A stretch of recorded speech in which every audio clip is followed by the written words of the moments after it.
अस्सलाम वालेकुम students, this is our lab number 3, signal and systems lab.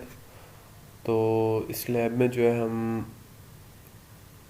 थोड़ा सा जो सिग्नल्स, हमने बेसिक सिग्नल्स ऑलरेडी जो स्टडी कर लिए हैं उनके ऊपर हम कुछ ऑपरेशंस को देखेंगे, लाइक जैसे टाइम रिवर्सल हो गया या reflection.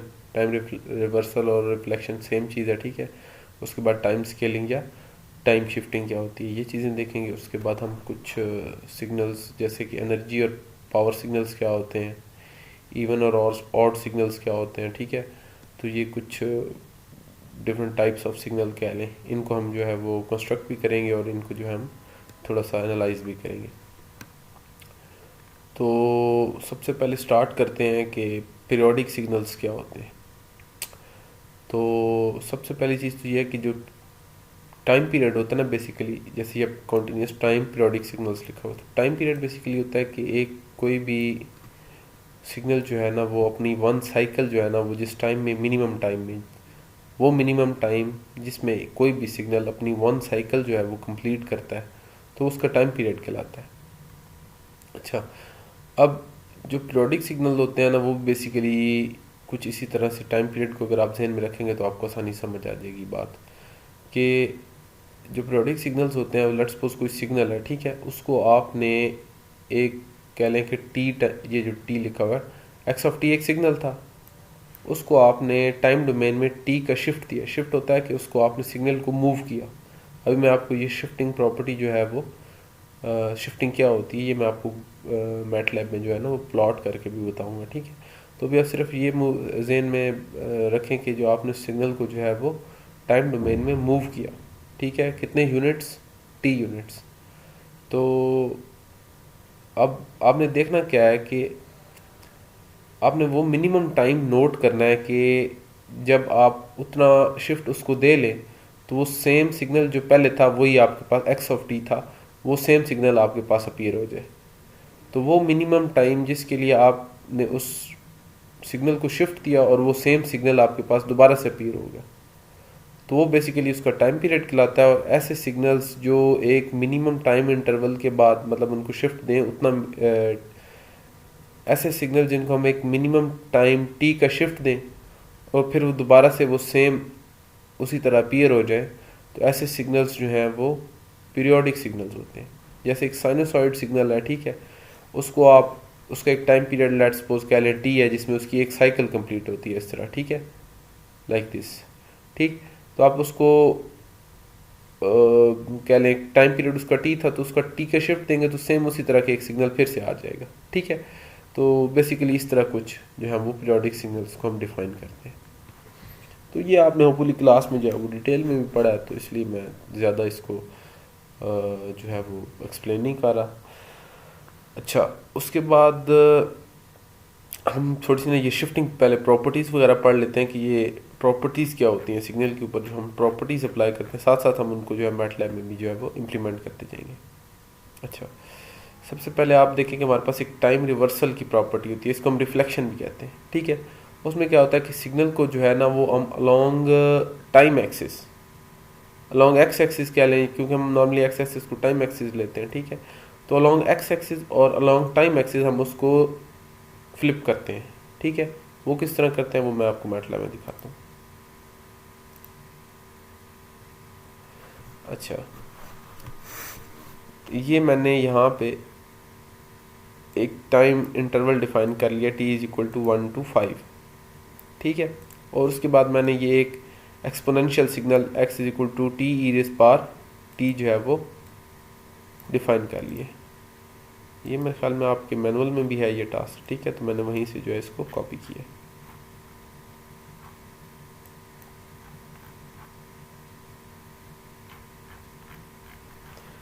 T E raise power T है, ये टी ई रेस पार माइनस टी है, वो हम देख लेते हैं। टी ई रेस पार माइनस टी है, ठीक है, इसको मैं ठीक कर लेता हूँ।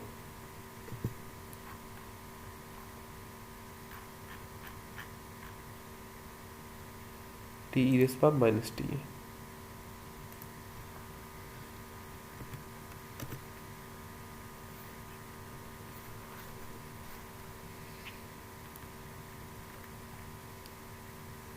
ठीक है। तो ये एक मेरे पास T E raise power minus T signal है, एक्सपोनेंशियल सिग्नल है। अच्छा, अब सबसे पहले तो मैंने सेम इसी जो सिग्नल है, जो मैंने सिग्नल अज्यूम किया, इसको मैंने प्लॉट कर लिया, ठीक है, जिसको मैंने एक्स ऑफ टी कह दिया। अच्छा, उसके बाद फिर मैंने क्या किया, अब मैंने उसको अलॉन्ग एक्स एक्सिस फ्लिप किया। ये देखिए, मैंने उसकी टाइम एक्सिस को जो है ना वो माइनस से मल्टीप्लाई कर दिया, ठीक है, मैंने उसको फ्लिप कर दिया time x along time axis. वो किस तरह होता है वो भी आपको रन करके आपने ये याद रखना है। फिगर 1 और 6 जो है वो हमारी अंडर ऑब्जर्वेशन फिगर्स हैं, ठीक है, बाकी आपने छोड़ देनी है, बाकी हम आगे पढ़ेंगे तो साथ साथ फिर देखेंगे। अभी हम सिर्फ जो है वो फ्लिपिंग देखेंगे। फिगर 1 और 6 को हमने देखना है। ये हमारी फिगर 1 आ गई और ये हमारी फिगर 6 आ गई, ठीक है। अच्छा, तो अब देखें, फिगर 6 जो है वो हमारा ओरिजिनल सिग्नल था। यहाँ पे आप देखें तो फिगर 6 जो है वो हमारा ओरिजिनल सिग्नल है टी एक्स, ठीक है, एक्स हमने यहाँ पे डिफाइन किया और इसको हमने प्लॉट किया फिगर 6। और फिगर 1 जो है वो हमारी फ्लिप्ड सिग्नल है, फिगर 6 और फिगर 1, ठीक है। तो ये देखें आप, ये जो सिग्नल था ओरिजिनल सिग्नल, ये 1 से 5 तक था। अब इसको मैंने अलॉन्ग टाइम एक्सिस, ये हमारा टाइम एक्सिस है, ठीक है, इसके अलॉन्ग फ्लिप करना है, मतलब ये वाला पॉइंट इधर चला जाएगा। जैसे मतलब ये 5 पे है तो ये वाला पॉइंट -5 पे चला गया। देखिए यहाँ पे, इसको अगर आप इस तरह साथ रखें यूं करके, ठीक है, तो कुछ अब पिक्चर बनेगी कि, ठीक है, ये वाला पॉइंट इधर -5 पे चला गया, जो 5 पे था, जो 2 पे था वो -2 पे चला गया, ये देखिए, ठीक है। तो इसको अलॉन्ग टाइम एक्सिस जो हमने फ्लिप किया, या इसको कह लें कि जो हमारी वाई एक्सिस थी, इसके अलॉन्ग कह लेंगे इसका मिरर इमेज बन गया, ठीक है। अलॉन्ग वाई एक्सिस इसका मिरर इमेज बन गया। तो ये एक जो है ना वो कह लें कि इसको हम कहते हैं रिफ्लेक्शन या टाइम रिवर्सल, ठीक है। ये कहते हैं एक्स ऑफ माइनस टी, जब हमारा टाइम जो इंडिपेंडेंट वेरिएबल है वो जो है वो नेगेटिव है। अच्छा, ये देखिए एक्स ऑफ टी है, ये एक्स ऑफ माइनस टी है। अच्छा, ये हो गया जी टाइम रिवर्सल। अब नेक्स्ट जो चीज़ है वो है जी टाइम स्केलिंग।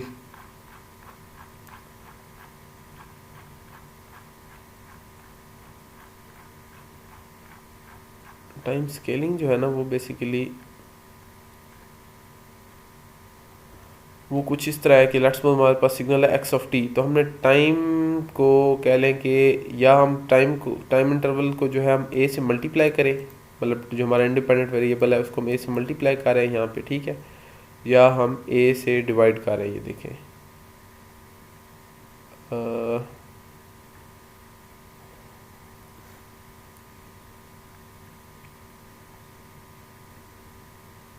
खैर यहाँ पे सिर्फ एक ही जो डिस्कस हुआ है, टाइम इंटरवल को जो है वो उसने मल्टीप्लाई किया, हम डिवाइड भी कर सकते हैं। जैसे एक्स ऑफ टी था तो इसको हमने ये देखें एक्स ऑफ ए टी कर दिया ना, अब हमने एक्स ऑफ टी को कन्वर्ट कर दिया एक्स वन ऑफ टी में, जिसमें हमने इसके टाइम को हमने ए से मल्टीप्लाई, ए से स्केल कर दिया, ठीक है, बेसिकली ए से स्केलिंग कहते हैं इसको, ठीक है। ए से स्केलिंग में हम या तो ए से इसको स्केल करें या 1/a से स्केल कर दें, ठीक है, दो ऑप्शन है हमारे पास। तो अगर हम ए से इसको स्केल करेंगे तो क्या होगा कि जो हमारी टाइम जो एक्सिस है ना वो कंप्रेस हो जाएगी, ठीक है।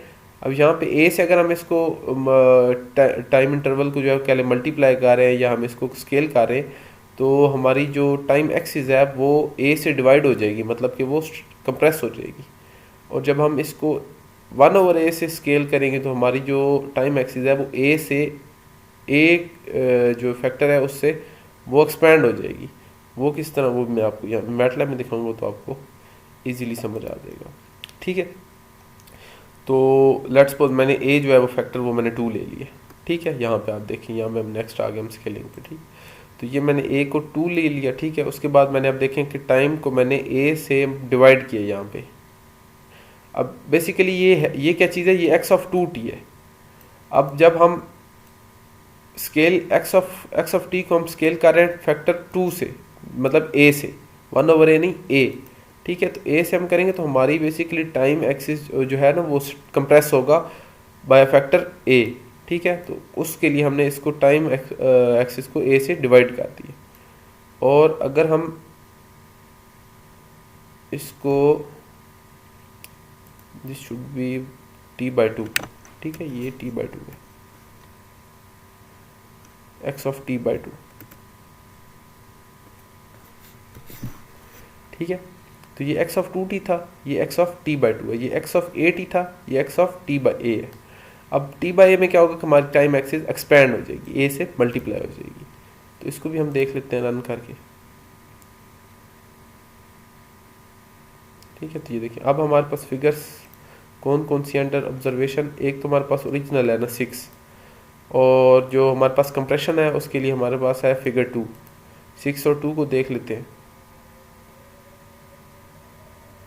ये आ गई फिगर 6 ओरिजिनल, और 2 जो है वो हमारे पास आ जाएगी ये 6 और 2। अब चूंकि इसमें हमें हमारी time axis by factor of A compress हो जाएगी, मतलब हमारा यहाँ पे देखें ये हमारे पास 0 to 5 था, तो ये हर एक फैक्टर जो है वो ए से डिवाइड हो जाएगा, ठीक है। तो अब यहाँ पे जो हमारी कह लें 2 पे पॉइंट था वो हमारा चला जाएगा 1 पे, ये वाला पॉइंट हमारा 1 पे चला जाएगा, जो 3 पे था वो 3/2 पे चला जाएगा, ये हर एक पॉइंट 2 से डिवाइड हो जाएगा बेसिकली, ठीक है। तो अब देखिए ये हमारा हर एक पॉइंट वो 2 से डिवाइड हो जाएगा, 5 2 से डिवाइड होगा तो हमारा 2.5 हो जाएगा। ये देखिए ये हमारी एक्सट्रीम 5 थी पहले, अब ये 2.5 होगी, ठीक है। तो यहाँ से आपको पता चल जाएगा कि एक्सट्रीम लेवल से, ठीक है। तो ये अब फैक्टर ऑफ ए से जो है हमारा जो टाइम एक्सिस है वो कंप्रेस हो गया। यहाँ से तो ग्राफ तो ऑलमोस्ट सेम लग रहा है, फिगर से नहीं पता चल रहा कि चीज़ें कंप्रेस हुई हैं, लेकिन यहाँ से आपको अगर आप साइनोसॉइड लेंगे तो आपको ज़्यादा बेहतर जो है ना वो, अब मैनुअल में यही था तो मैंने यही कर दिया। साइनोसॉइड को देखेंगे तो वो बड़ा वाज़े आपको पता चलेगा कि वो सिग्नल कंप्रेस हुआ है, ठीक है।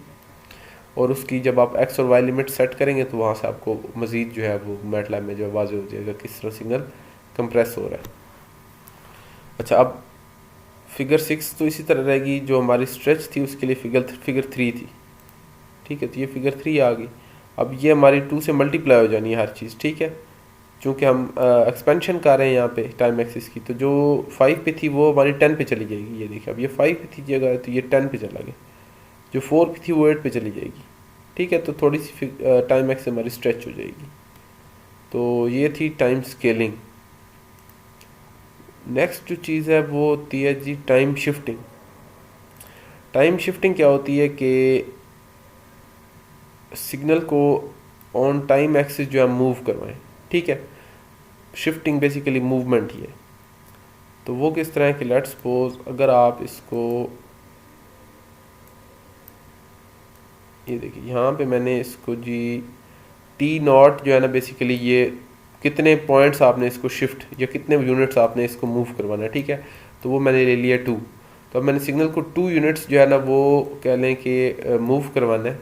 तो अगर ये पॉजिटिव है, प्लस किया आपने, ये जो जितने यूनिट्स आपने मूव करवाना है उसको आपने टाइम इंटरवल में प्लस किया है, तो वो कह लें कि नेगेटिव साइड पे सिग्नल जो है वो मूव करेगा।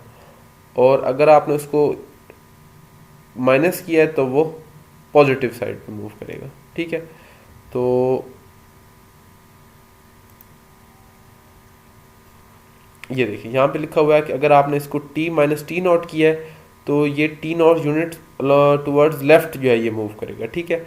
तो लेफ्ट आप कह लें कि आपकी जो है वो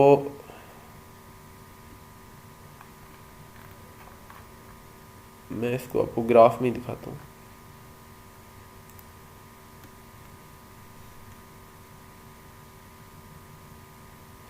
ये फिगर 4 है।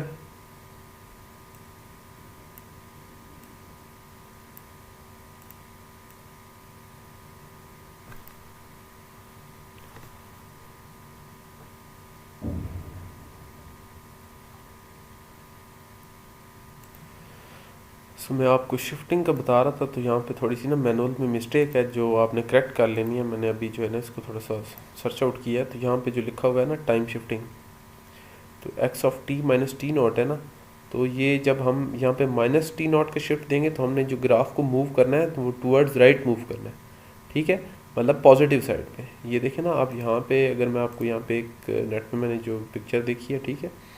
तो जैसे मैं पहले बता रहा था कि अगर आपने नेगेटिव, जैसे ये हमारे पास एक सिग्नल था x(t), ठीक है।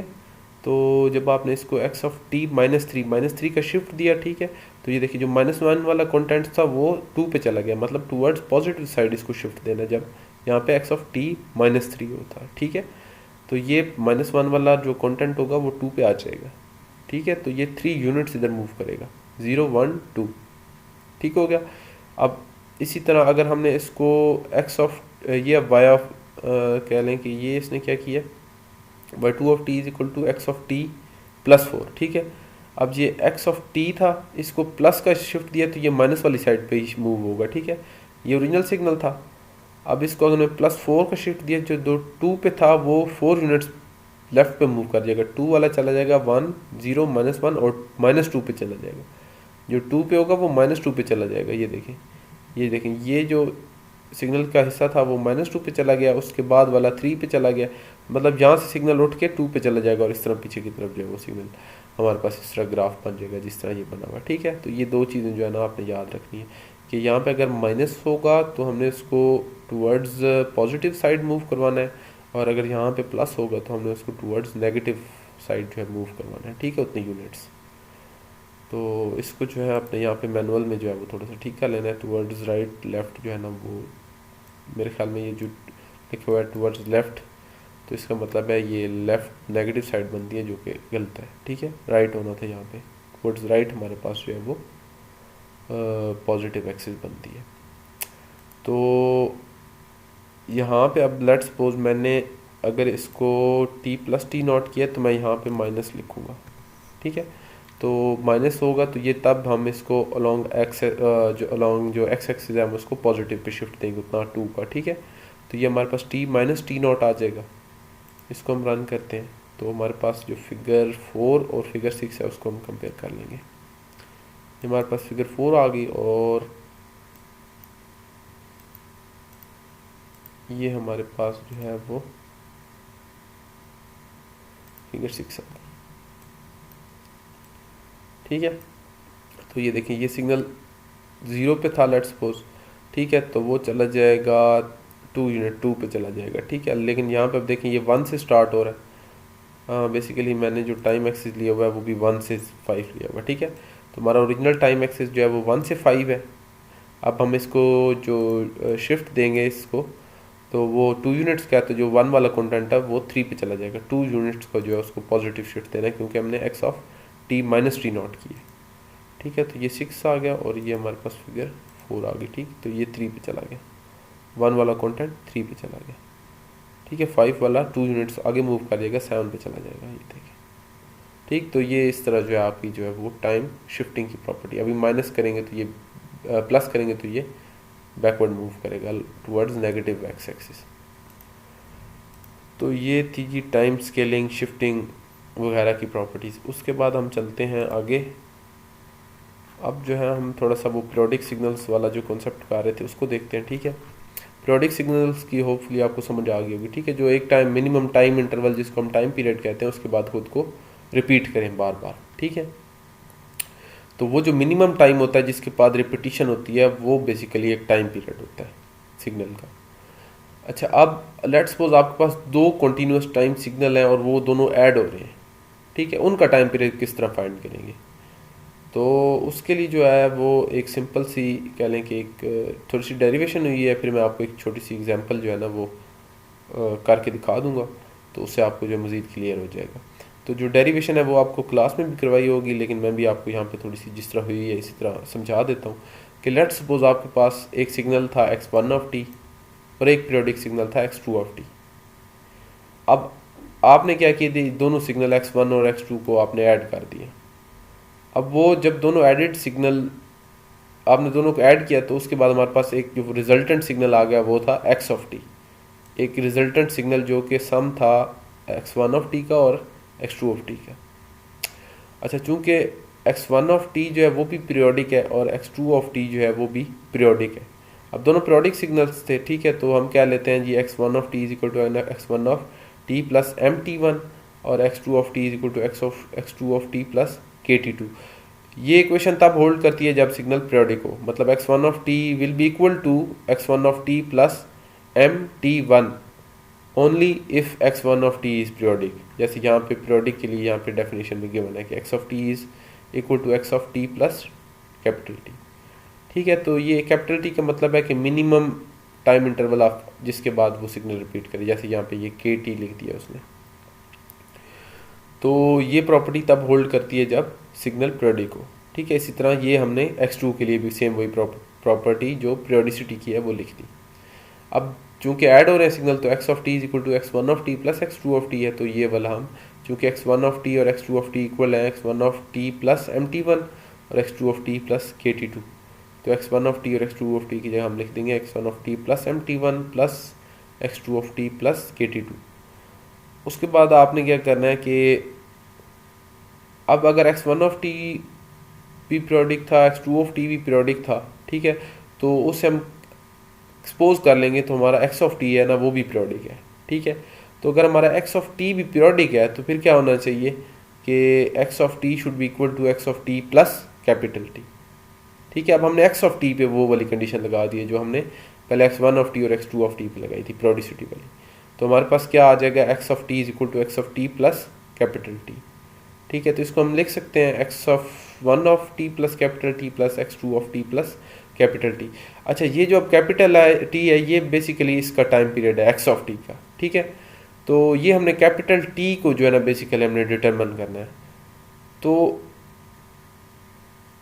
इस x ऑफ टी को अगर हम इस तरह लिख सकते हैं x of t plus capital T, तो हम इसको जो है x ऑफ टी को इस फॉर्म में भी लिख सकते हैं x1 of t plus mt1 plus x2 of t plus x2 of t plus kt2। ठीक है, तो mt1 और kt2 की जगह उन्होंने जो है ना वो कैपिटल टी पुट कर दिया। ठीक है, तो उसके बाद क्या है कि अब हमने इस इक्वेशन को इस इक्वेशन के साथ कंपेयर कर देना, ये जो इक्वेशन है। ठीक है, ये के एलिमेंट जी वाली जो इक्वेशन लिखी है। ठीक है, तो यहाँ पे आप देखिए कि हमारे पास जो टी था वो क्या है mt1। ठीक है, तो ये mt1 पुट कर दिया, जो ये पहला कैपिटल टी है, और दूसरा कैपिटल टी है, जैसे x1 of t plus capital T plus x2 of t plus capital T था। ठीक है, तो पहला कैपिटल टी mt1 आ गया और दूसरा कैपिटल टी kt2 आ गया। यहाँ पे kt2 होना, ये t1 लिखा हुआ है। ठीक है, मिस्टेक है ये, तो ये kt2 आ गया। अब बेसिकली t अब इन दोनों साइडों को कंपेयर करें कि यहाँ पे t बेसिकली किसके इक्वल है, t is equal to mt1 equal to kt2, ये kt2 है। ठीक है, तो t ये भी t है ये भी t है। ठीक है, तो t is equal to mt1 और this t is equal to kt2। तो बेसिकली हम कह सकते हैं कि t is equal to mt1 equal to kt2, ये t2 है। अच्छा, अब ये कंडीशन सेटिस्फाई होगी तो हमारा जो है ना वो एक तो सिग्नल जो है वो पीरियोडिक होगा। कौन सा सिग्नल, जो सम है दो पीरियोडिक सिग्नल्स का। ठीक है, तो वो पीरियोडिक होगा। तो वो को कैसा सिग्नल होता है उसकी मैं आपको फंक्शन तो दिखा देता हूँ। ठीक है, तो उसको हम प्लॉट करके फिर मैटलैब में देखेंगे। तो जो सम होता है दो सिग्नल्स का, पीरियोडिक सिग्नल्स का, उसकी जो कुछ इक्वेशन बनती है वो कुछ इस तरह की होती है, cos of t plus sine 3t, या कह लें ये देखिए sine pi n plus 2 plus cos 2 pi n by 3 plus 1। ठीक है, तो कुछ इस तरह का हमारे पास सिग्नल बनता है जब हमारे पास सम होता है दो पीरियोडिक सिग्नल्स का। अच्छा, इसकी मैं आपको जो है ना अभी वो पेज के ऊपर ना एक इसका कह लें कि ये जो हमारे पास मैनुअल में दो क्वेश्चन है ना, इनका मैं आपको टाइम पीरियड फाइंड करके इसी इक्वेशन से मैं आपको जो है ना वो यहीं पे स्क्रीन पे समझा देता हूँ। तो ये एक मैंने जो है ना वो सॉल्व किया आपके लिए, एक दो एग्जांपल्स। ठीक है, मैनुअल में ये गिवन थी तो मैंने वही सॉल्व कर दी है।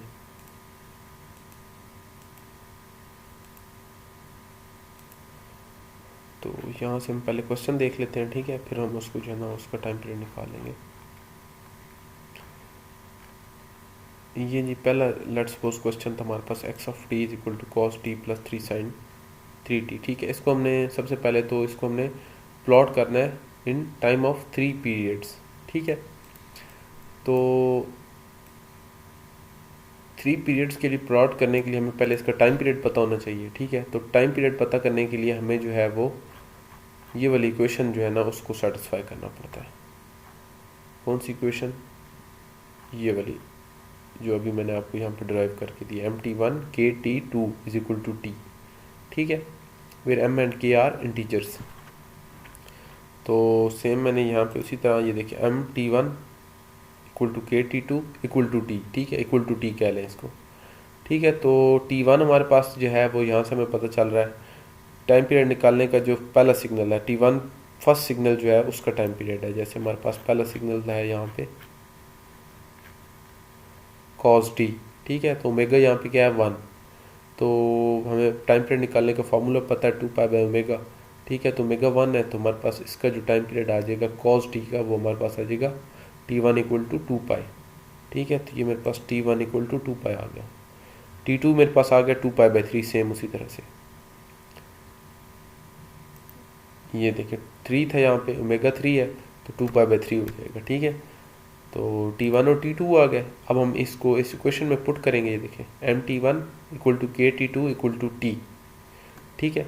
अब हमने Km और K की को इंटीजर वैल्यूज़ डिफाइन करनी है। इंटीजर वैल्यूज़ क्या होती हैं? 0 +-1 +-2 +-3, ठीक है।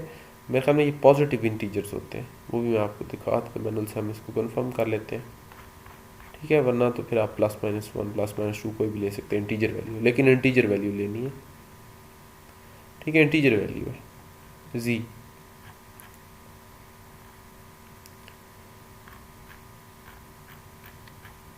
ठीक है। तो कोई भी इंटीजर वैल्यूज़, ऐसी इंटीजर वैल्यूज़ लेनी है जिससे हमारा जो है वो दोनों साइड इक्वल आ रही हो। जैसे हमारे पास यहाँ पे 2π है, यहाँ पे 2π/3 है, ठीक है, तो अगर मैं m1 ले लूँ यहाँ पे तो यहाँ पे 2 हो जाएगा। मिनिमम वैल्यूज़ लेनी है m और k की, मिनिमम वैल्यूज़ जिससे हमारी ये दोनों साइडें MT1 और KT2 बराबर आ रही हो, ठीक है। तो देखें यहाँ पे मैंने m ले लिया 1 और k ले लिया मैंने यहाँ पे 3, तो मेरे पास t क्या आ जाएगा? ऑलमोस्ट 2π, दोनों साइडें 2π = 2π, that would be equal to t। इसका मतलब है t = 2π। जब ये दोनों मतलब साइडें इक्वल हो जाए, MT1 = KT2 आ जाए, तो इसका मतलब है वो वैल्यू जो है वो हमारी t है। लेकिन उसके लिए शर्त यह है कि m और k मिनिमम वैल्यू होनी चाहिए जो कि इंटीजर हो, जिससे ये दोनों साइडें बराबर हो रही हो, ठीक है। तो कुछ इस तरह का आपने स्कीम लगानी है, तब आपका जो है वो टाइम पीरियड निकलेगा। तो ये मेरा टाइम पीरियड निकला है। अब मुझे एक टाइम पीरियड पता है तो मैं 3 टाइम्स उसके लिए, मतलब 3 पीरियड्स के लिए उसको इजीली प्लॉट कर सकता हूँ, ठीक है, वो कोई इतना बड़ा मसला नहीं है। तो ये मैं आपको मैटलैब में दिखा देता हूँ।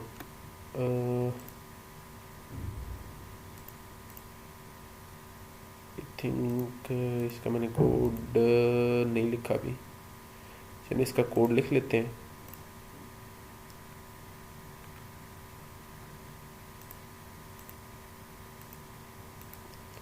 हाँ, इसका कोड नहीं लिखा,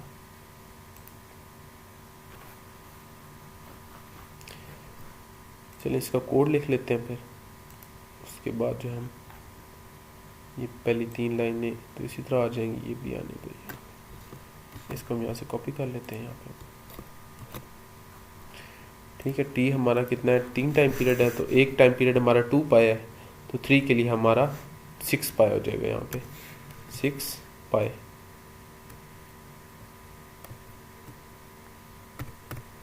ठीक है, 1 से 6π, 0 से 6π, ठीक है। नीचे हम जो है वो सिग्नल डिफाइन कर लेंगे, x =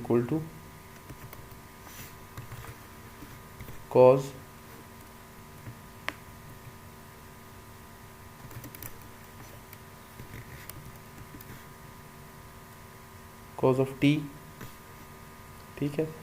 उसके बाद हमारे पास क्या है? cos of t plus sin 3t, cos of t plus sin 3t,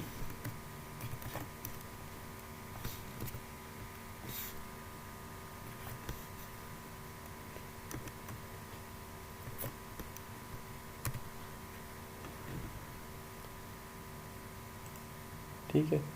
उसके बाद इसको हम प्लॉट कर देंगे,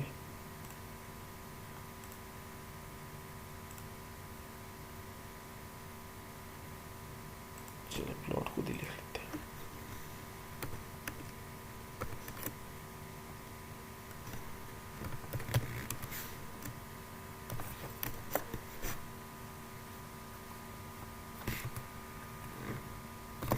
प्लॉट में टी हमेशा पहले लिखते हैं, ठीक है, इंडिपेंडेंट वेरिएबल पहले लिखते हैं और डिपेंडेंट वेरिएबल बाद में लिखते हैं इस कमांड में। तो ये हमारा सिग्नल जो है वो 3 टाइम पीरियड्स पे प्लॉट हो जाएगा। इसको हम जो है वो एक बार रन करके देख लेते हैं।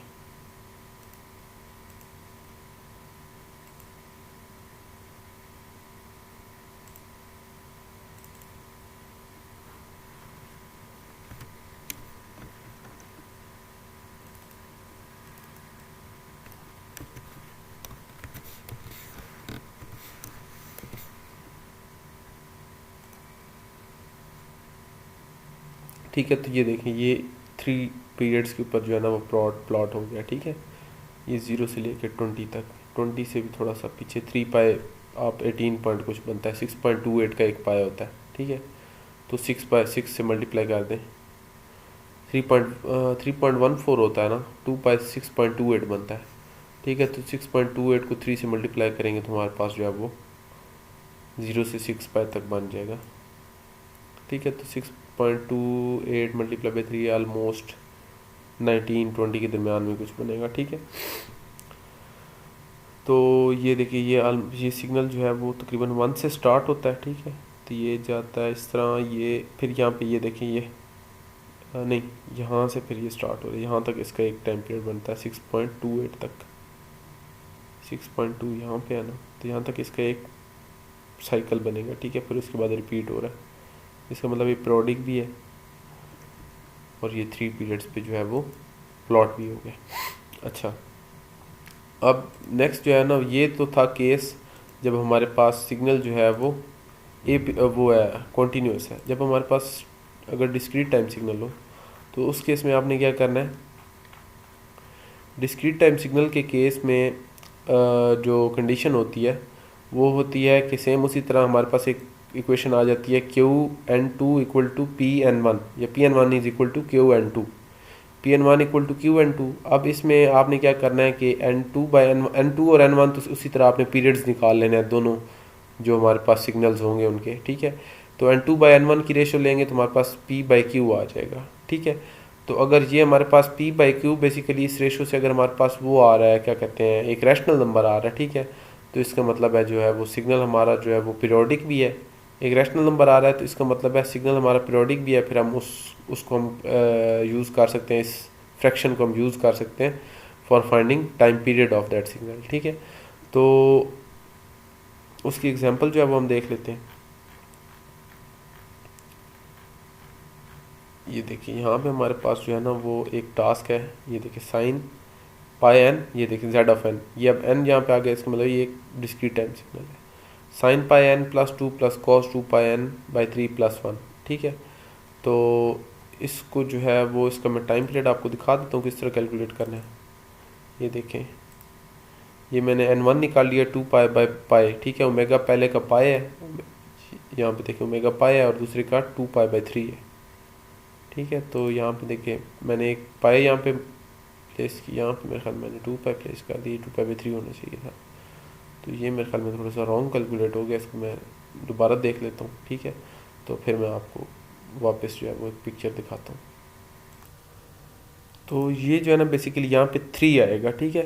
ये 2 पाई बाई 3 है तो ये 3 ऊपर चले जाएगा, ये 2 पाई से कैंसिल होकर यहाँ पे हमारे पास 3 आ जाएगा, ठीक है। जब ये n1 और n2 की वैल्यू हम यहाँ पे पुट करेंगे तो हमारे पास 2p is equal to 3q आ जाएगा, ठीक है, 3q आ जाएगा। उसके बाद जो है वो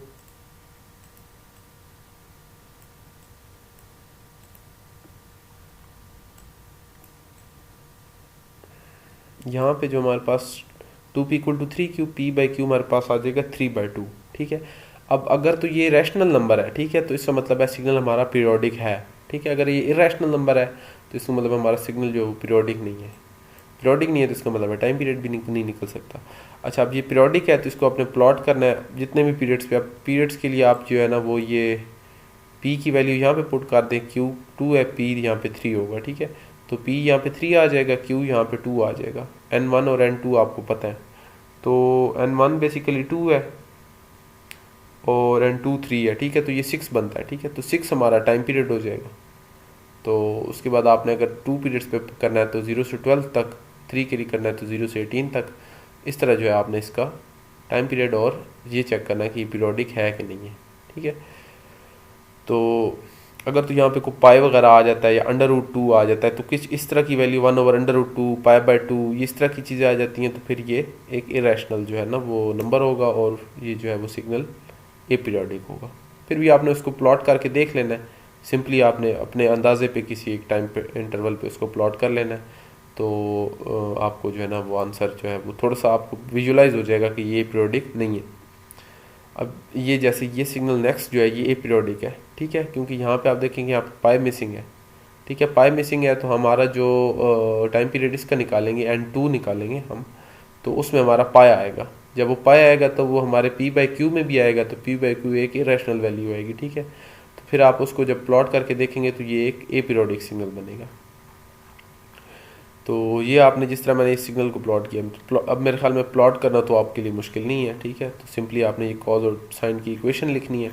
टाइम पीरियड मैंने आपको बता दिया इसका भी, तो इसका आपने खुद से निकाल लेना। ये आता है ऑलमोस्ट कुछ बन जाएगा, पी बाई क्यू आ जाएगा, 2/पाई आ जाएगा, कुछ इस तरह, ठीक है। तो वो भी आपने निकाल लेना है, वो भी साथ आपने यहाँ पे पेस्ट करना है, और इसको आपने प्लॉट भी कर लेना है। जितना आपका रोल नंबर है आपने उतने टाइम इंटरवल पे क्या लें, प्लॉट कर लें। अच्छा, उसके बाद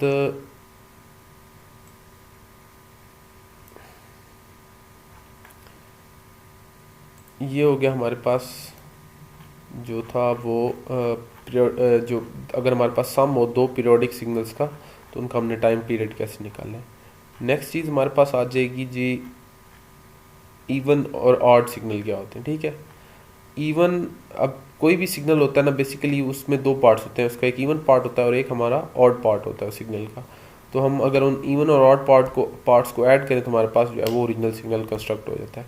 अच्छा, बेसिकली इवन सिग्नल क्या होता है? इवन सिग्नल ये होता है कि कोई भी ऐसा सिग्नल एक्स ऑफ टी, अगर हम उसको अलॉन्ग टाइम अगर उसके ऊपर हम टाइम रिवर्सल अप्लाई करें तो वो हमारे पास सेम सिग्नल रहे। अगर हम उसके ऊपर टाइम रिवर्सल अप्लाई करें तो उस सिग्नल की शेप चेंज ना हो, ठीक है, तो वो हमारे पास एक इवन सिग्नल होगा। मतलब x of t equal to x of minus t, ठीक है।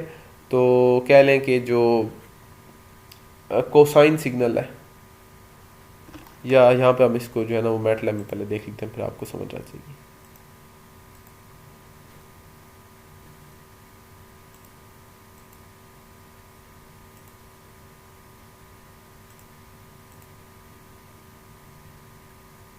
ये वाला, ठीक है। अच्छा, ये देखिए, मैं हमें यहाँ पे जो टास्क दिया हुआ वही कर लेते हैं मैनुअल में, आपकी आसानी हो जाएगी। तो टास्क जो मैनुअल में दिया हुआ है इवन और ऑड सिग्नल्स का, पहले हम इवन पार्ट देख लें, फिर हम ऑड पार्ट देख लेंगे। अब इवन का आप ये ध्यान रखें कि आप अगर उसके ऊपर टाइम रिवर्सल की प्रॉपर्टी लगाएंगे तो वो सेम सिग्नल आएगा। तो ये देखिए, हमारे पास दो सिग्नल हैं, टी स्क्र और टी क्यूब। पहले हम टी स्क्र को देखते हैं कि ये इवन है या ऑड है, ठीक है। तो टी स्क्र है, ये देखिए यहाँ पे मैंने टी जो टाइम है अपना वो डिफाइन किया -4 to 4, ठीक है। ये हमें यहाँ पे हमने टाइम इंटरवल भी गिवन है, नहीं गिवन, चलें आप अपने रोल नंबर के हिसाब से लिख लें या यही लिख लें, ठीक है। जहाँ पे रोल नंबर मेंशन है वहाँ पे लिखना है, वरना बाकी जगहों पे आपकी मर्जी है। मैनुअल के हिसाब से आपने अपना टास्क करना है, ठीक है। तो कोशिश करें अपना रोल नंबर ही लिख लें, बेटर है, कॉपीड नहीं लिखा जाएगा, कॉपीड हुआ तो ज़ीरो हो जाएगा। अच्छा, अब ये देखें यहाँ पे मैंने -4 to 4 एक इंटरवल लिया, ठीक है, टाइम, ठीक है। और यहाँ पे मैंने सिग्नल अपना टी स्क्र प्लॉट कर दिया। आप इसको T1 कह लें, टी कह दें, जो मर्जी कह लें, ठीक है। तो मेरे पास सिग्नल आ गया x1। अब इस सिग्नल x1 को मैंने चेक करना है कि इवन है या ऑड है।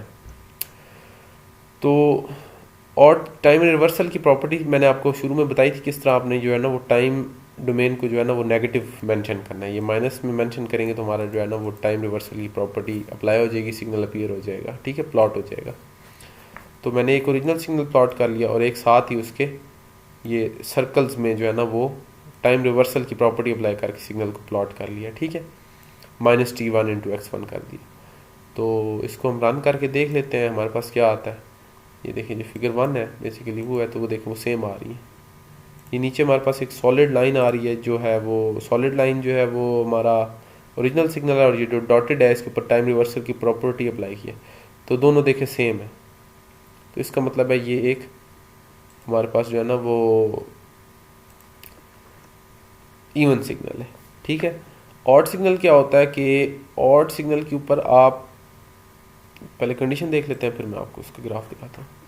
ऑड सिग्नल होता है बेसिकली उसके ऊपर हम एक टाइम रिवर्सल की प्रॉपर्टी भी अप्लाई करते हैं, और उसको हम अलॉन्ग कह लें कि एक्स एक्सिस उसका मिरर इमेज बनाते हैं, ठीक है, तब जाके वो इक्वल होता है एक्स ऑफ टी के। मतलब कि बेसिकली किधर गया यहाँ पे, x of t is equal to basically होता है, जो इक्वेशन बनती है ऑड सिग्नल के लिए, x of t is equal to x of minus t, minus x of minus t, मतलब एक बार हमने उसके ऊपर टाइम रिवर्सल लगाया, फिर हमने उसको फ्लिप किया। ठीक है, तो फ्लिप करते हैं अलॉन्ग वाई एक्सिस। किस तरह वो मैं आपको दिखाता हूँ। लेट्स सपोज पहले मैंने एक्स, ये देखें मैं इसके ऊपर y1 के ऊपर पहले सिर्फ जो है ना वो टाइम रिवर्सल अप्लाई करता हूँ। टाइम रिवर्सल अप्लाई करूँगा तो फिगर 2 में आपको दिखाता हूँ कि कैसी आती है। ये देखिए, ये हमारा जो है ना वो कह लें कि ये ओरिजिनल सिग्नल है, सॉलिड सिग्नल। ठीक है, और ये जो डॉटेड सिग्नल है ये हमारा जो है टाइम रिवर्सल है। अब इसके ऊपर हमने टाइम रिवर्सल लगाया। टाइम रिवर्सल क्या होता है कि ये जो एक्स अलॉन्ग एक्स एक्सिस, ये जो पॉइंट है ये इसका अलॉन्ग वाई एक्सिस जो है ना मिरर बनेगा, ये वाई एक्सिस है। ठीक है, तो ये पॉइंट इधर चला गया, ये पॉइंट इधर चला गया।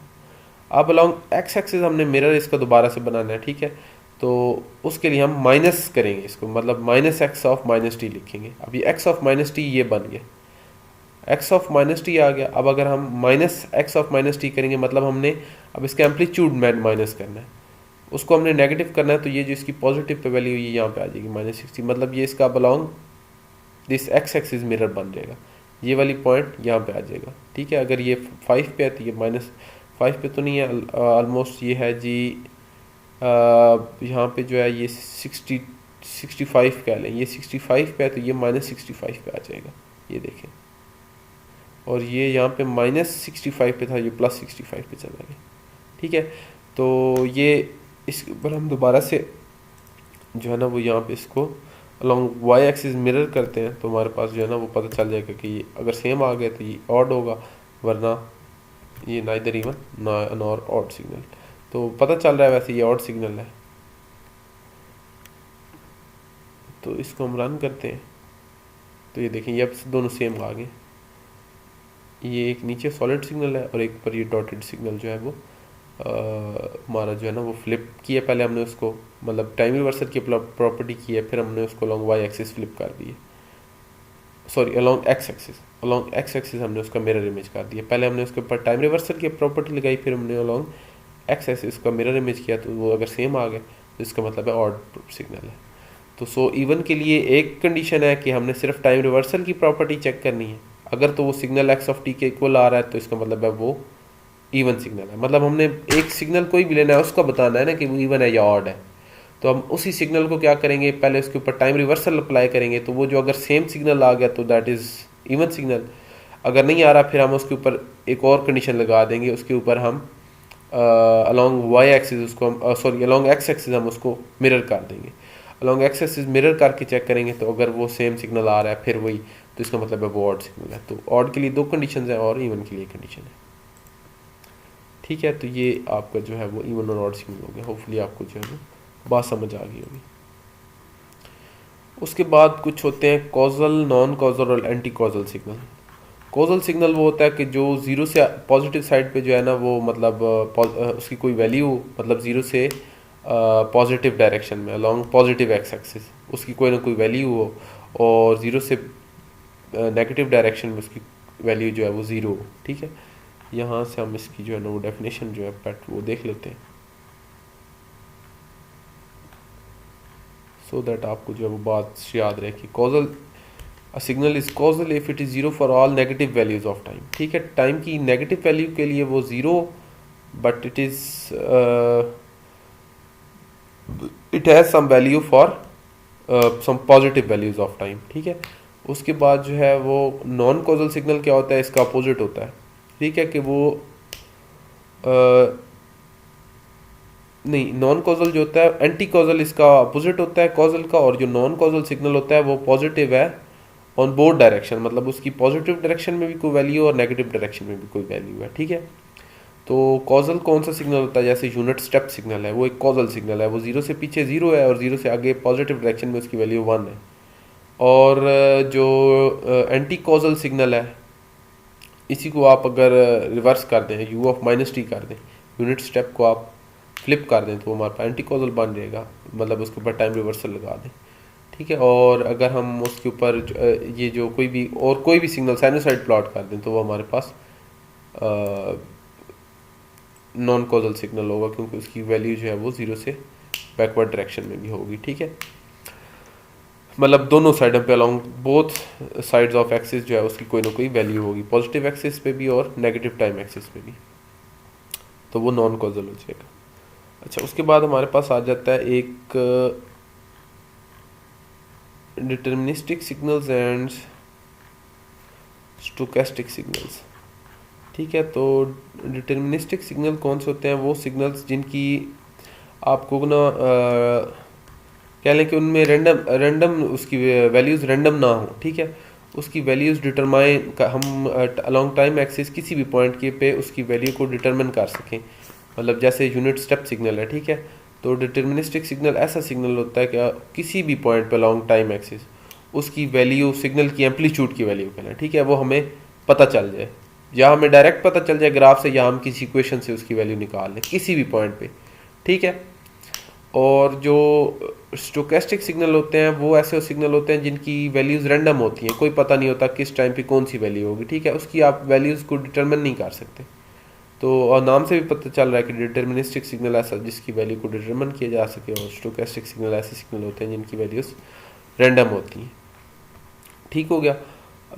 यहाँ पे होना चाहिए था डिटर्मिनिस्टिक और स्टोकेस्टिक, चूँकि ऊपर लिखा हुआ है, यहाँ पे आप देखिए ना, तो चले नहीं है, मैंने आपको बता दिया।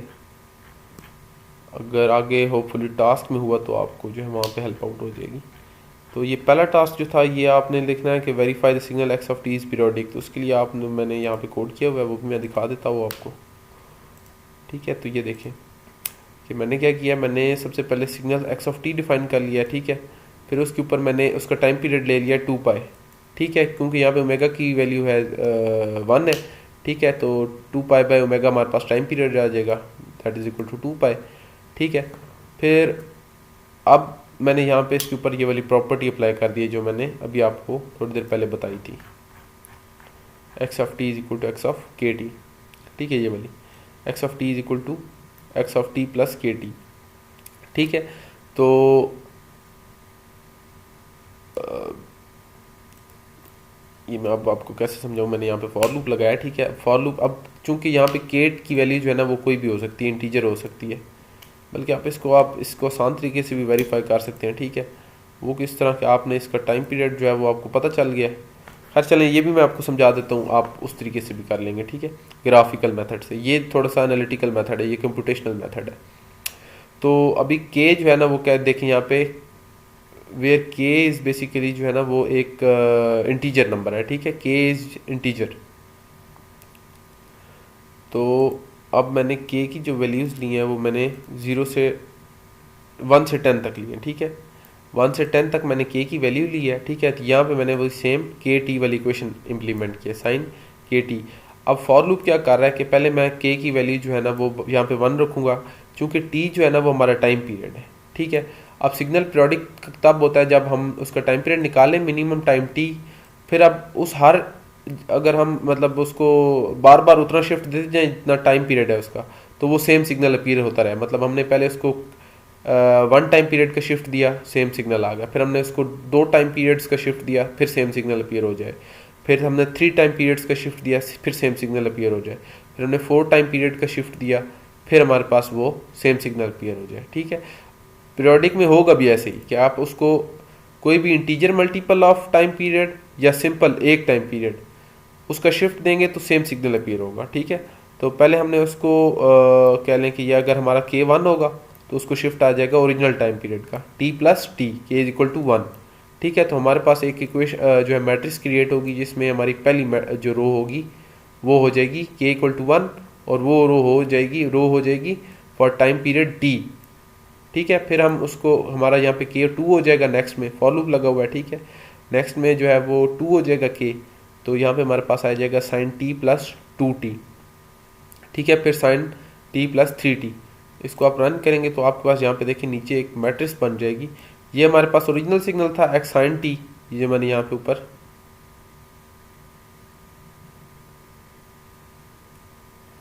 जो है ऊपर जो है मैंने, अब ये जो बेसिकली यहाँ पे विंडो, ये जो नीचे कमांड विंडो है, यहाँ पे जो भी चीज़ नज़र आती है उसके लिए आपको यहाँ से आगे से ये सेमी कॉलन हटाना पड़ेगा। अगर आप ये सेमी कॉलन भी यहाँ पे लगा देंगे तो फिर ये यहाँ पे इसका जो सोल्यूशन है वो यहाँ पे आपको कमांड विंडो में नज़र नहीं आएगा। ठीक है, तो ये याद से यहाँ पे आपने सेमी कॉलन जो है वो हटाना है, तब आपको कमांड विंडो में जो है ना वो यहाँ पे सोल्यूशन नज़र आएगा। ये मैं बताना वैसे बात कॉमन सी है, मैं बताई नहीं है वैसे, अभी तीसरी लैब है तो खैर चलें, आपने पूछा भी नहीं मेरे से तो होपफुली आपको पता होगा इस चीज़ का, तो अभी मैंने आपको बता दी है। तो मैं बता रहा था कि ये ये जो है ना ये साइन टी है, ओरिजिनल सिग्नल है, ठीक है। अब मैंने इसको अगर अब 1 का शिफ्ट दिया तो मेरे पास जो मैट्रिक्स बनेगी उसकी पहली रो आ जाएगी फॉर टाइम पीरियड टी, फिर 2t के लिए फिर ये आ जाएगी, ठीक है। तो देखें वैल्यू सेम आ रही है, इसका मतलब है सिग्नल वही रह रहा है, हम उसको जितना भी शिफ्ट दे रहे हैं सिग्नल वही रह रहा है। ये देखें ये सारी वैल्यू सेम है और ये इक्वल टू ओरिजिनल सिग्नल है, ठीक है। तो हम सिग्नल को जितना मर्जी शिफ्ट दे दें, टाइम पीरियड टी का शिफ्ट दे दें, 2t का, 3t का, 4t का, 5t का, सिग्नल वही रह रहा है। तो हमारी ये वाली जो प्रॉपर्टी है वो सेटिस्फाई हो रही है, x of t is equal to x of t plus k t, ठीक है।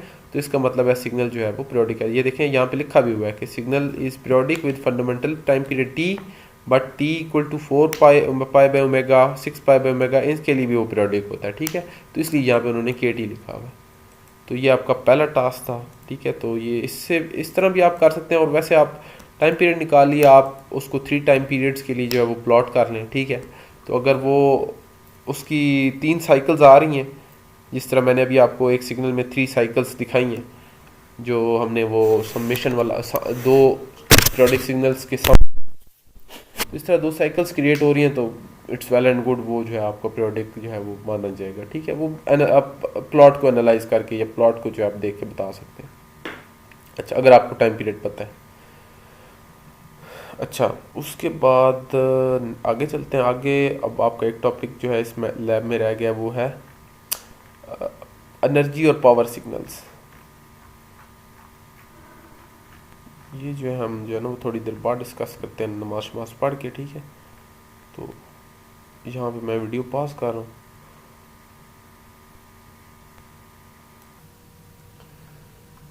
अभी जो है ना हम वो बात करने लगे थे एनर्जी और पावर सिग्नल्स पे।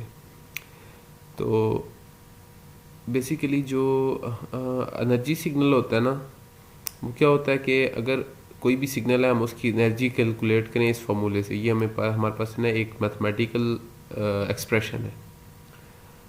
अगर हम इस मैथमेटिकल एक्सप्रेशन में उस एक्स ऑफ टी सिग्नल को पुट करें, ठीक है, और हम उसकी एनर्जी कैलकुलेट करें, तो अगर वो हमारे पास एक फाइनाइट वैल्यू आ रही है, ठीक है, डेफिनेट वैल्यू आ रही है, मतलब कि e of x not greater than equal to zero, less than infinity, ठीक है, मतलब एक डेफिनेट वैल्यू है। तो इसका मतलब है वो एक जो है ना वो एनर्जी सिग्नल है। और अगर जो है वो हमारे पास कोई ऐसा सिग्नल है, ठीक है, जिसमें जिसकी जो है ना वो एनर्जी की वैल्यू तो इनफाइनाइट आ रही है, लेकिन उसकी जो पावर की वैल्यू है वो एक फाइनाइट वैल्यू आ रही है, ठीक है, और पावर का एक्सप्रेशन ये वाला है, ठीक है। तो अगर उसकी पावर की वैल्यू एक फाइनाइट वैल्यू है तो इसका मतलब है वो एक पावर सिग्नल है। तो ये दो बेसिकली ना जो क्लासिफिकेशंस हैं सिग्नल की, एक एनर्जी सिग्नल और एक पावर सिग्नल, या फाइनाइट एनर्जी सिग्नल या फाइनाइट पावर सिग्नल। अब इस एक्सप्रेशन को आपने मैटलैब में किस तरह इम्प्लीमेंट करना है, तो उसके लिए हम एक दो टास्क करेंगे, ठीक है। तो अभी लेट्स सपोज आपके पास एक कोई ऐसा सिग्नल है जो एक इन्फिनिट टाइम पीरियड के ऊपर है, ठीक है। तो उसके लिए जो एक्सप्रेशन यूज होता है वो ये वाला होता है, इनफाइनाइट टाइम पीरियड है, इनफाइनाइट उसका जो है ना वो टाइम ड्यूरेशन है सिग्नल का, ठीक है, एक इन्फिनिट लेंथ सिग्नल है। तो उसके लिए जो एक्सप्रेशन वो यूज होता है वो है limit time approaches to infinity minus t to t x of t का स्क्वायर डी टी, ठीक है। तो जब हमारे पास एक फाइनाइट ड्यूरेशन हो जाएगी तो ये हम लिमिट जो है ना वो हटा देते हैं, ठीक है। तो ये भी मैं आपको फाइनाइट वाले जो है ना वो फॉर्मूले दिखा दूंगा। अभी जो है हम सबसे पहले एक ना इन्फिनिट लेंथ सिग्नल के लिए करते हैं, जो कि हमारे पास एक यूनिट स्टेप सिग्नल है। यहाँ पे जो है वो आपको एक unit step signal as an example दिया भी हुआ है, जिसकी आपने एनर्जी और पावर कैलकुलेट करनी है। जैसे ये हमारे पास एक जो है वो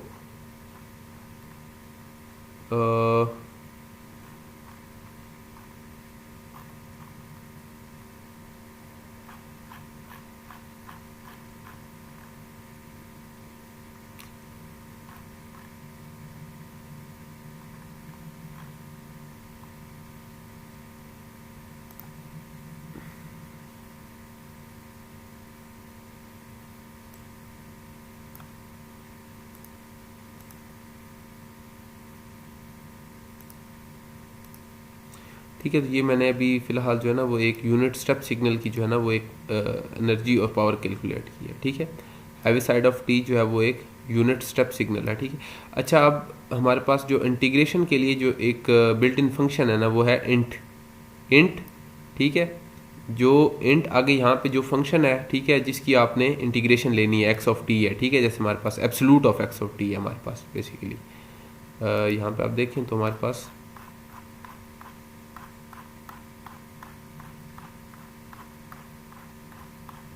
यहाँ पे आप देखें तो हमारे पास एब्सोल्यूट ऑफ टी है। ये देखें, ये तो चलें कॉन्टिन्यूस के लिए, उस डिस्क्रीट के लिए यहाँ पे देखिए integration absolute value of X of t का स्क्वायर डी टी। ठीक है। तो जो इंट का फंक्शन है वो किस तरह हम लिखते हैं बेसिकली, उसका एक जो वो सिंटेक्स होता है वो किस तरह होता है कि हमारे पास इंट, ठीक है, उसके बाद जो है वो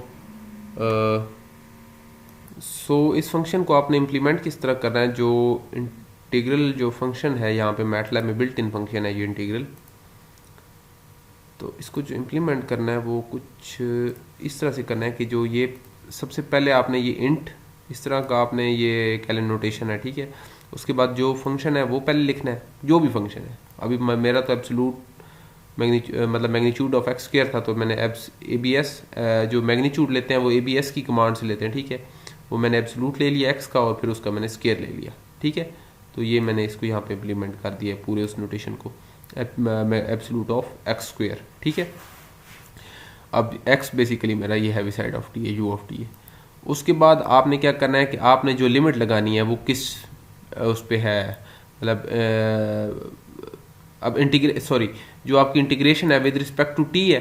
ठीक है। तो ये आप टी आ गया, विद रिस्पेक्ट टू जो भी वेरिएबल है वो आ जाएगा, और उसके बाद जो लिमिट है वो आ जाएगी -t टू टी।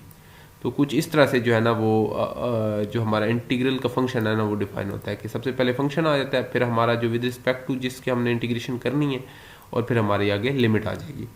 तो ये हमारे पास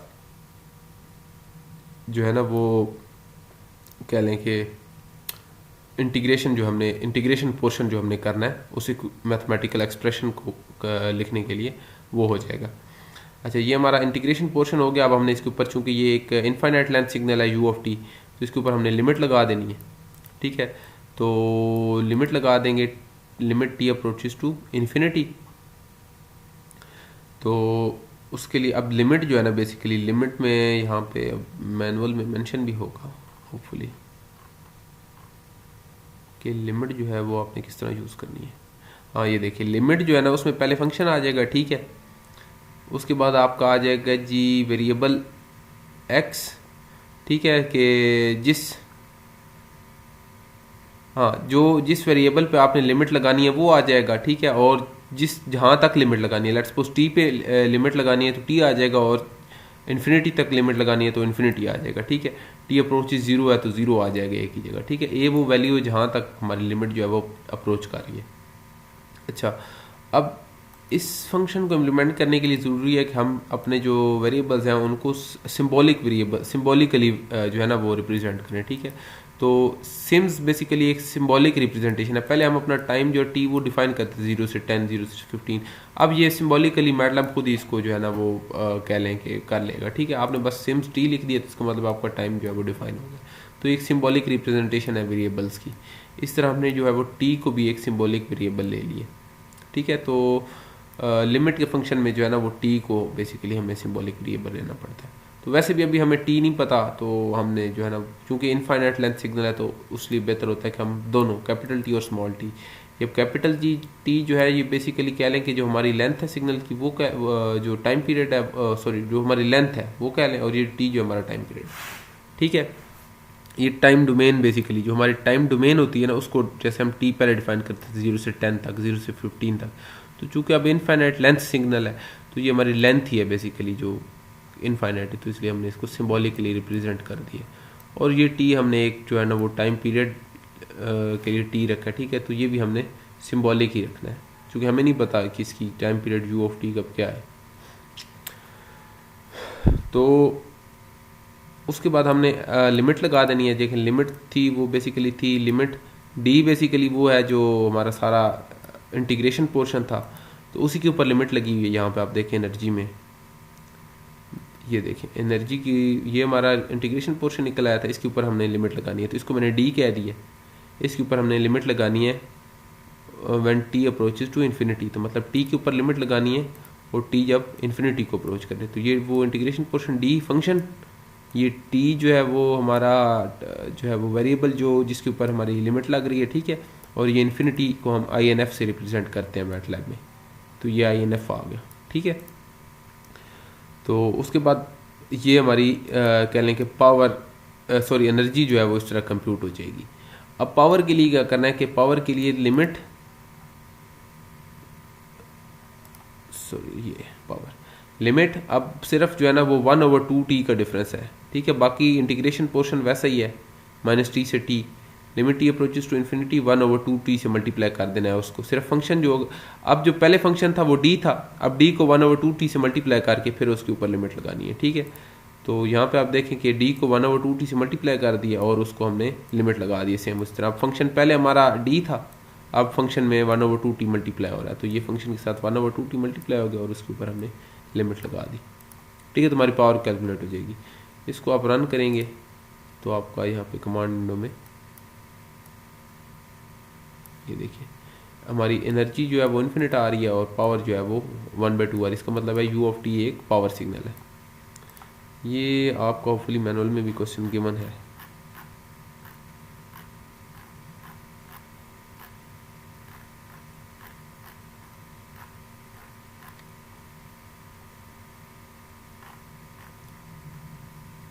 ये देखिए verify x of t is a power signal, ठीक है, तो ये पावर सिग्नल वेरीफाई हो गया। अब आपने इसी तरह जो है ना इसको energy signal -u of t -1, इसके आगे heavy side of t -1 put करके आपने इसी तरह इसी एक्सप्रेशन से इसको कैलकुलेट करना है, ठीक है।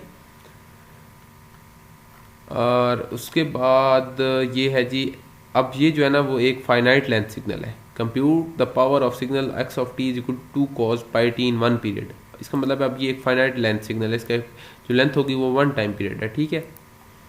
तो उसके लिए मैंने यहाँ पे कुछ फॉर्मूले जो हैं वो मेरे ख्याल मैनुअल में नहीं थे, तो मैंने यहाँ पे नेट से ढूंढे हैं, वो मैं आपको दिखा देता हूँ।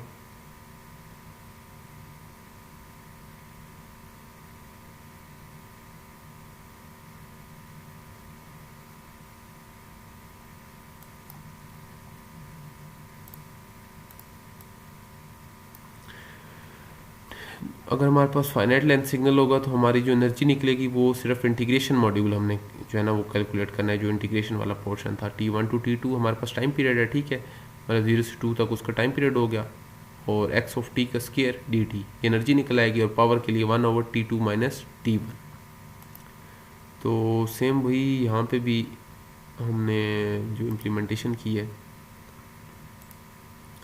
ठीक है, ये cos 2 पाई t फंक्शन हो गया, 2 cos 2 पाई t, t1 0 ले लिया, इसका टाइम पीरियड बन रहा था 2, ठीक है, तो 1 टाइम पीरियड पे लेना है। अब सिम्स t आपने लाजमी डिफाइन करना है, ठीक है, ये तो टाइम पीरियड है ना जो कैपिटल T था, जो जब आपने ये इंटीग्रेशन और लिमिट वाले डिफाइन करने तो आपने सिम्स t डिफाइन करना है, आपने टाइम डोमेन खुद से डिफाइन नहीं करनी, ठीक है, तो इसको सिम्बॉलिकली ही रिप्रेजेंट करना है।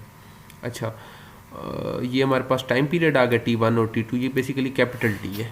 चलें अभी इस बाकी सब में चेंज करना पड़ेगा, लेकिन आपने इसको कैपिटल T लिखना है, ठीक है, कैपिटल T1 से कैपिटल T2, 0 से 2।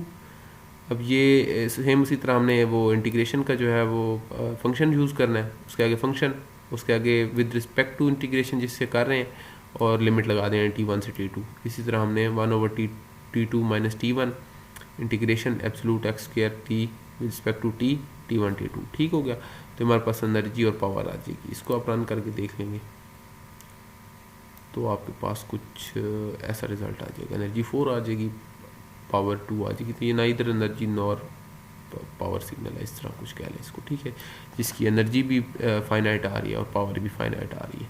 तो ये ना इधर एनर्जी नॉर पावर, या कह लें कि ये दोनों एनर्जी सिग्नल भी और पावर सिग्नल भी है, ठीक है, ये एनर्जी सिग्नल भी होगा और पावर सिग्नल भी होगा, it's both energy signal and power signal. इसको एनर्जी सिग्नल भी कह सकते हैं और पावर सिग्नल भी कह सकते हैं। अच्छा एक चीज़ रह गई है, वो थी जो हमने इवन और ऑड पार्ट्स में डिकम्पोज करना है सिग्नल को, ये वाला टास्क नहीं, ये नहीं था, ये वाला टास्क, ठीक है। तो decompose the unit step sequence into even and odd parts over interval roll number two roll number. ये आपने अपने हिसाब से करना है, मैं आपको वैसे एक जनरल बता देता हूँ कि कैसे डिकम्पोज किया मैंने, जो किया है वो किस तरह किया। तो जी ये था जी मेरे ख्याल में,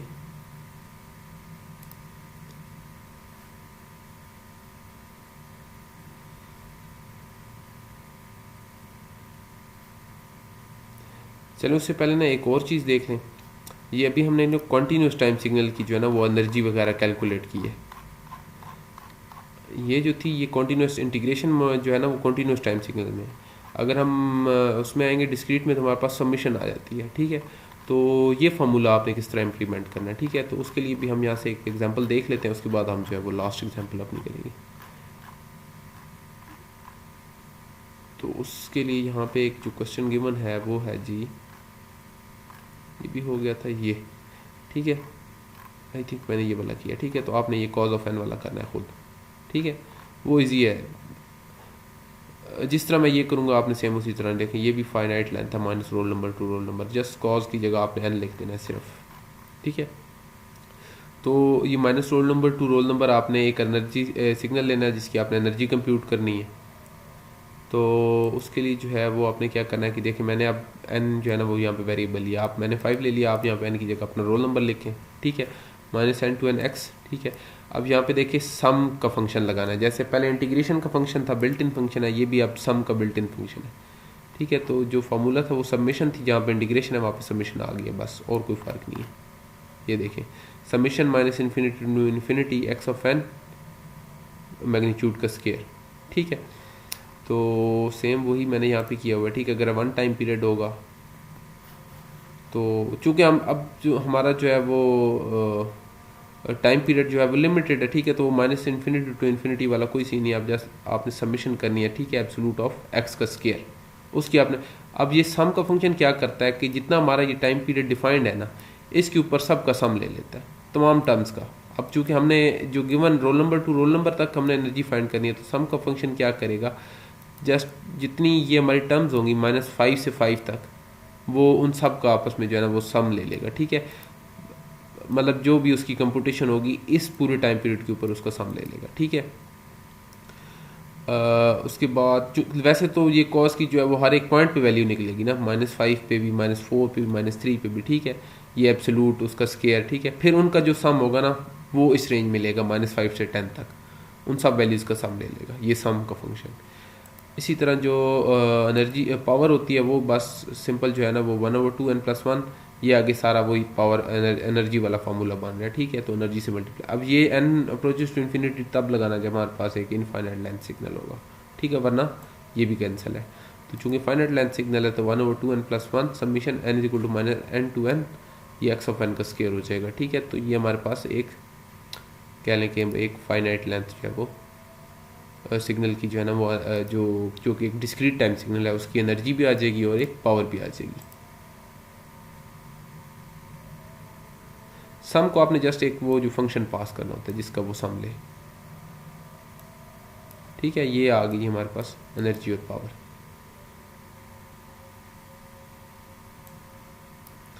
अच्छा जी, उसके बाद जो है हम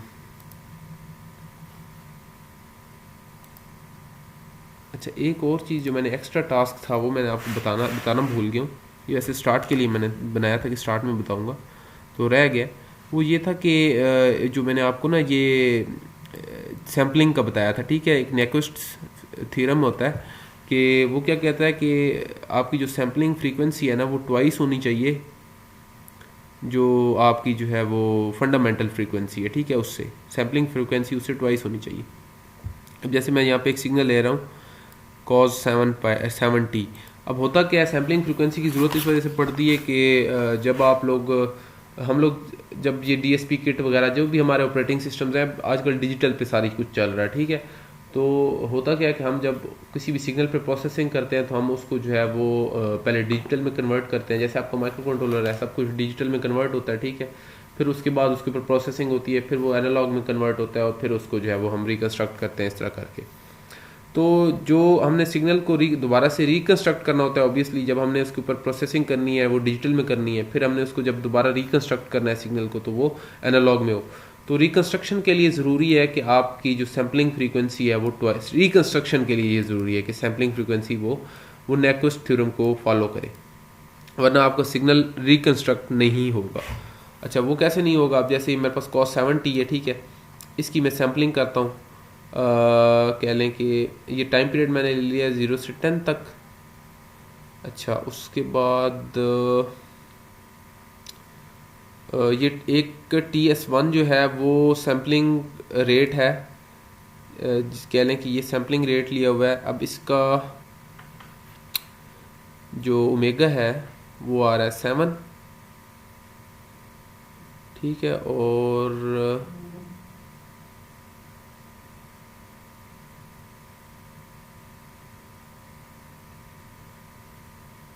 ये था जी मेरे ख्याल में, ये मैंने एक किस तरह किया था,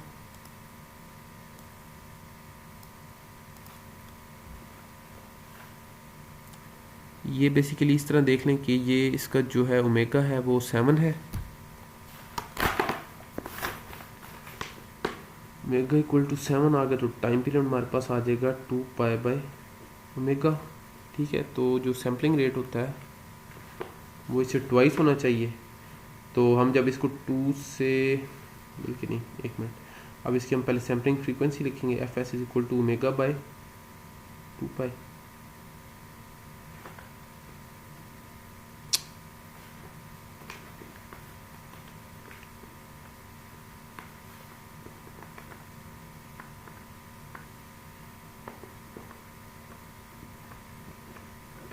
हाँ, ये इस तरह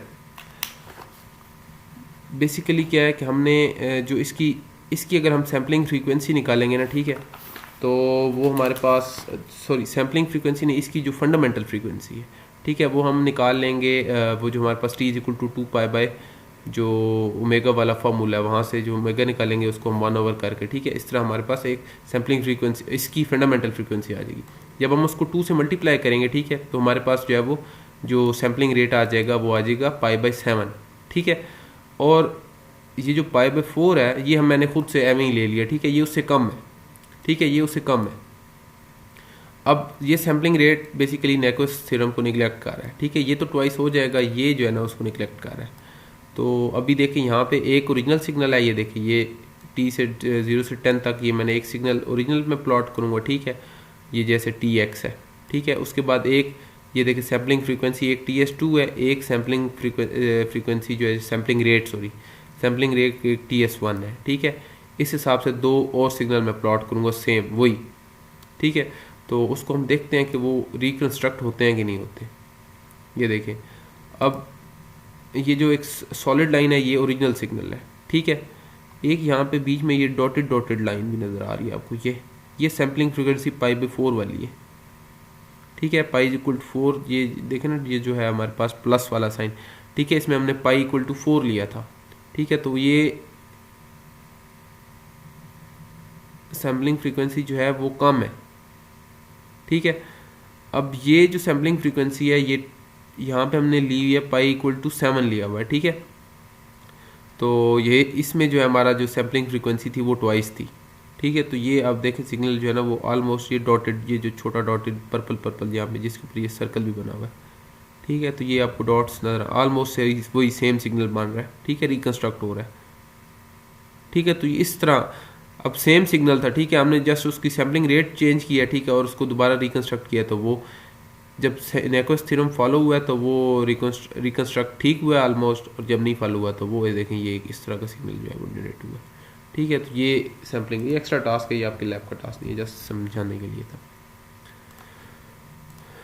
अच्छा, उसके बाद मैंने अब आपको इवन और ऑड पार्ट्स दिखाने हैं, ठीक है, वो किस तरह आपने कंस्ट्रक्ट करने हैं इवन पार्ट्स और ऑड पार्ट्स।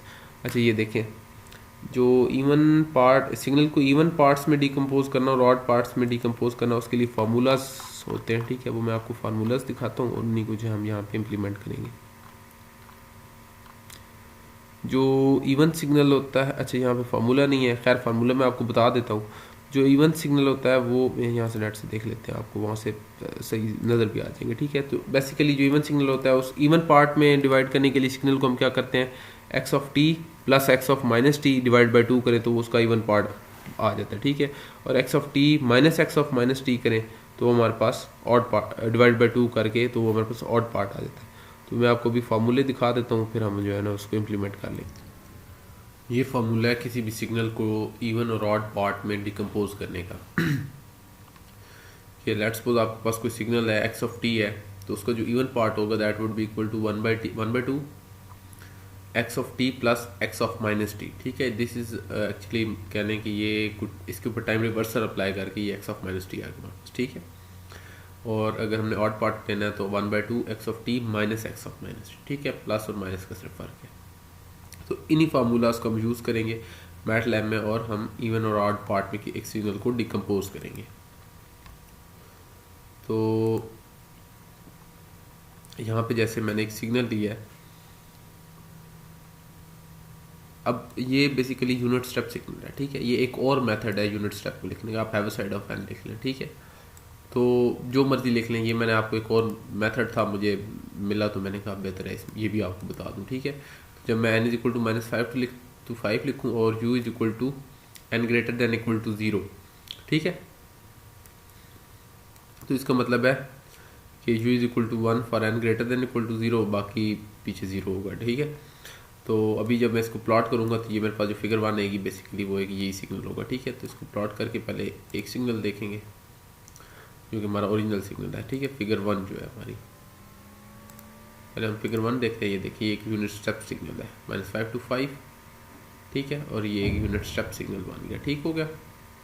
अच्छा, ये u equal to n greater than equal to 0 ये एक और मेथड है मैटलैब में यूनिट स्टेप सिग्नल को रिप्रेजेंट करने का। बाकी एक दो बल्कि काफ़ी सारे तरीके हैं, तो 2-3 मैंने आपको बताए थे, एक और ये आप ऐड कर लें अपने डिक्शनरी में। अच्छा, उसके बाद जो है अब क्या करना है कि अब मैंने जो है इसको फ्लिप करना है, ठीक है। क्योंकि मुझे दो चीज़ें चाहिए, एक u ऑफ n चाहिए और एक u ऑफ माइनस n चाहिए, ठीक है।